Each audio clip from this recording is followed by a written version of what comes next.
मेरी ये जो आज की वीडियो है ये इंतहाई अहम है। ये मेरे अपने कोलीग्स के लिए है, ट्रेनीज़ के लिए है, मेडिकल स्टूडेंट यानी फ्यूचर्स डॉक्टर्स के लिए है।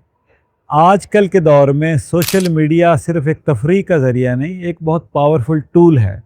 इसके ज़रिए हम लोगों को तालीम दे सकते हैं, आगाही पैदा कर सकते हैं और उम्मीद दिला सकते हैं।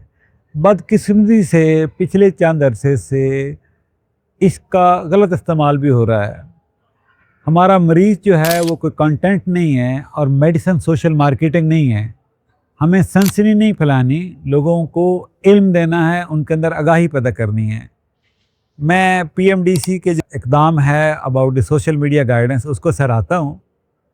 और जो आपका नाम है वो शोर से नहीं बनता, आपके किरदार से बनता है और आपकी इज़्ज़त आपके वक़ार से ज़्यादा बढ़ती है।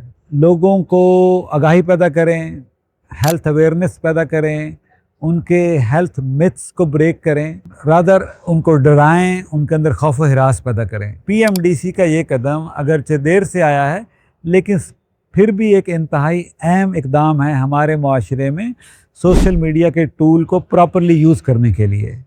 तो एज़ ए डॉक्टर हमारी ये रिस्पॉन्सिबिलिटी है कि हम मुआशरे में अपने प्रोफेशन का एतमाद बढ़ाएं, अपनी साख को बेहतर करें और लोगों में बीमारी के मुतल्लिक़ आगाही पैदा करें ताकि वो टाइमली अपना इलाज करें और पेचीदगियों से बचें। शुक्रिया।